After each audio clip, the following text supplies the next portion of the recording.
J'en appelle à ce jour d'espérance en tout ce qu'il se passe et dans la continuité de mes actes et de mes pensées. Je voudrais remercier d'abord M. Poutine voulant continuer ses démarches et ayant voulu commencer ses démarches de communication en vue de chercher des solutions pour la Russie, pour les séparatistes et pour les Ukrainiens. Je en félicite tout à fait ses actes. Cela en vend d'une grande hauteur d'esprit, donc on se doit de féliciter. J'en appellerai à la mégarde au nom des Ukrainiens. Il en va de soi que si les accords se sont passés et si des ententes sont déclarées, il en va de soi que nous devons passer à une nouvelle étape. Nous ne devons pas rester sur des remords qui ne causeraient du tort aux Ukrainiens, aux pro-russes et à la Russie. Il en va de soi que on ne peut pas, si j'étais moi pro-russe, on ne peut pas, ou séparatiste, on ne peut pas plus ou moins faciliter la fin des dégâts si même nous avons des clauses, une épée Damoclès qui va nous tomber sur le jugement et qu'on soit jugé après les combats. Tout combat est regrettable, mais avant de justement finir, bien sûr, et de se dire qu'il doit y avoir des représailles, bien sûr c'est logique et légitime, mais comprenez-moi bien, c'est complètement de la folie, car la réalité, c'est qu'il fallait tout simplement ne jamais commencer. Nous comprenons tout à fait les amalgames, les tirs qu'il y a eu de dommages collatéraux entre l'Ukraine, les pro-russes, les séparatistes et les Russes. Nous devons, en vue d'un espoir de paix et de ce jour d'espérance, mettre une amnistie pour les séparatistes, faire en sorte que M. Poutine puisse user de son honneur et de son autorité en vue des pro-russes pour enlever toute arme lourde et que enfin l'Ukraine respecte le couvre-feu et puisse sauvegarder ses frontières. Nous avons été alliés depuis longtemps sur des travaux sans précédent. Si au jour d'aujourd'hui, nous sommes en vue de paix et que nous sortons d'une guerre, dites-vous bien que si cela est réel, c'est grâce à la Russie. Et je suis le seul survivant, mais l'extinction de la Terre existait et il y avait déjà 20 ans. Un Russe m'a sauvé la vie, et en me sauvant la vie, j'ai pu sauver la Terre. Nous devons en prendre conscience de chacun de nos choix. Cela ne va pas de nos choix, cela en va des conséquences de nos choix. Je comprends tout à fait la légitime impulsion et instinct que l'on pourrait avoir à se dire que ce n'est pas juste. Il y a bien des choses de ce bas monde qui ne sont pas justes. Au lieu d'essayer de comprendre le présent, nous devons ignorer le présent, ne pas oublier le passé, mais passer à une nouvelle ère. Si nous ne sommes pas d'accord, c'est que nous ne sommes pas d'accord au présent. Dans 50 ans, si nous acceptons à passer à autre chose, peut-être que nous rigolerons et nous pourrons commémorer comme l'a fait la France et l'Allemagne. L'Allemagne a été en guerre contre la France, ça a été désastreux. Ce n'est pas comparable, mais au jour d'aujourd'hui, cette année, l'année dernière, nous avons pu commémorer ensemble, enfin, l'anniversaire de la fin. J'espère bien que dans 50 ans et dans 10 ans, on puisse commémorer la fin de ce trouble mondial. J'appellerai aussi M. Poutine, de toute son aide et de son appui, à essayer de trouver une solution au Moyen-Orient et en Afrique. Nous pouvons tout évoluer. Et c'est pour ça que je disais en début de message, ce message d'espérance.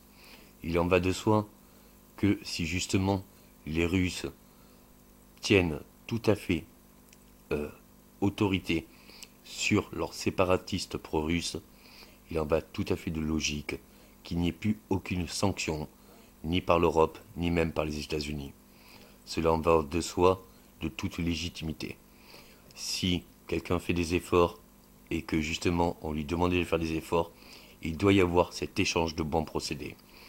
Nous ne sommes pas là pour dire qui a le droit et qui n'a pas le droit. On a tous le droit. Et on doit tous avoir de la retenue. Mais pour la paix, on doit tous maintenant, dès à présent, tourner la page de l'histoire de l'humanité. Toute l'histoire de l'humanité s'est causée des guerres sans précédent, jusqu'à oublier sa propre identité. Au tout départ, nous formions qu'une seule et même famille. De mille et une couleurs, de mille et une émotions, mais d'une seule et même terre. Cette terre encore existe, mais si on ne respecte pas de passer justement à une nouvelle page, que nous-mêmes on écrirait une nouvelle histoire, eh bien c'est des anciennes rancunes et rancœurs que nous remettions encore au jour d'aujourd'hui jusqu'à demain, un fort lointain. Nous devons nous mettre d'accord sur justement tous les échanges de bons procédés que l'on puisse dès maintenant, dès le présent, poursuivre à long terme. J'en appelle à long terme car c'est bien plus de 30 ans que je veux de droit de veto. Si possible, sur Terre. Il en va de soi que toute partie devra être respectée. Les Ukrainiens devront cesser le feu. Les pro-russes séparatistes devront cesser le feu. Et les Russes vont essayer peut-être de retirer toutes les armes lourdes. Il en va de soi que je ne vois pas, même dans ce monde, le peuple ayant des armes lourdes dans les caves ou alors les garages. On ne cherche pas à savoir qui en est la faute, qui en est le porteur. Nous, on cherche des solutions pour voir comment nous pouvons vivre ensemble, nous supporter selon nos défauts et nos qualités. En toute personne mauvaise, il y a de grandes qualités. Et en toute personne de grande qualité, il y a des fonds mauvais.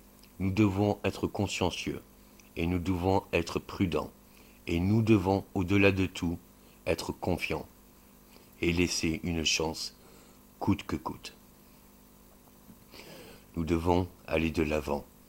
Nous sommes sur terre et nous sommes tous, selon notre âme, des enfants de l'éternité. Nous avons un excès éternel, nous devons le saisir et nous devons tous nous unir pour y accéder mondialement. Dans toute création, l'homme se sert de son imagination pour créer. Dans toute création, il se sert de sa propre création pour finaliser sa réussite. Dans toute réussite, il ne tient que lui de poursuivre sa création, ses finalisations, en vue d'améliorer ses réussites. Mais l'homme commence dès le départ par son imagination. S'il arrive à une réussite absolue, il ne tient qu'à lui de repartir à la base, au papier, et de réécrire une nouvelle création. Voilà la vertu de Dieu. Nous sommes des créateurs, nous sommes portés d'imaginaire, nous avons une imagination réaliste, nous pouvons, de notre conscience, aller au-delà de toute conscience, car nous sommes porteurs de ce qui est et ce qui nous semble serein. Mais ce qui nous semble serein, des fois peut nous porter à défaut. Nous devons nous remettre en question au bon moment et nous porter en action au bon moment. Et surtout, nous mettre en restriction au bon moment. Je félicite Angela Merkel et François Hollande qui, d'après ce qu'on en voit en France, a eu de grandes avancées. Et je félicite le président ukrainien et le président russe qui vraiment cela sera d'un gros soulagement de toutes les parties. Nous devons nous féliciter de cette avancée. Ce n'est pas l'Ukraine et la Russie qui avancent, c'est le monde et sa remise en question. Nous venons de prouver au monde que selon tous les échanges de violence inadmissibles de toutes parts, qu'il y existe des solutions aussi bien diplomatiques, à l'amiable, psychologiques, intellectuelles, de conscience, de remise en question pour accéder à une raison au nom de l'échange de bons procédés. Personne ne doit mourir. Personne ne devait non plus mourir. Nous devons prendre en compte et nous devons nous mémoriser que justement, en vue de tous ceux qui sont partis, qu'on n'a pas pu sauver, nous devons vivre pour eux, leur prouver, car ils peuvent nous voir, leur prouver que nous pouvons passer au-delà de nos craintes, de nos peurs, de nos inquiétudes, de nos mauvaises actions, pour nous remettre en question vers le droit chemin commun. J'appelle ce soir à tous les extrémistes de ce monde. On est prêt à pardonner si justement nous sommes d'accord à réécrire l'histoire commune. Nous pouvons de toutes parts pardonner car nous sommes conscients que toute personne a pu avoir un tort un jour dans sa propre vie. Et nous sommes assez conscients et responsables pour reconnaître que dans chacune de nos vies, il y a bien eu un tort dans notre conscience qu'on a porté. Nous sommes une espèce humaine, et comme l'on dit, l'erreur est humaine. Nous apprenons pas que de nos réussites, nous apprenons aussi de nos grands défauts et de nos pertes. Et c'est bien pour ça que quand on perd un des siens, on se rend compte à quel point il était cher à nous. On ne peut pas revenir en arrière. La meilleure chose, aller de l'avant. Mais y aller sûrement et pour longtemps. J'appelle tout ce cessez-le-feu, cet échange constructif, qu'on en puisse établir à ce jour pour long terme. J'espère que la paix pourra se vivre au nom de tous, par tous et pour tous. J'espère que ce soir d'espérance n'est que le commencement d'une lignée de dominos qui pourrait s'abattre et faire succomber l'amour absolu au nom du pardon et de la fraternité, liberté et égalité. Tout le monde a eu des torts. Nous devons réécrire notre propre histoire. Je ne suis pas pour recommencer les erreurs d'hier, mais par contre, je peux accepter qu'elles peuvent, aujourd'hui, selon cette espérance, appartenir à hier, à moi les respecter, ne pas les oublier, et faire en sorte que dès aujourd'hui, elles ne reviennent plus jamais pour un long futur. Merci de cette compréhension. Merci de tout ce qui les enjeux qu'il en incombe ce monde. Merci de comprendre l'avancée phénoménale que nous avons pu permettre dès ce soir. Merci.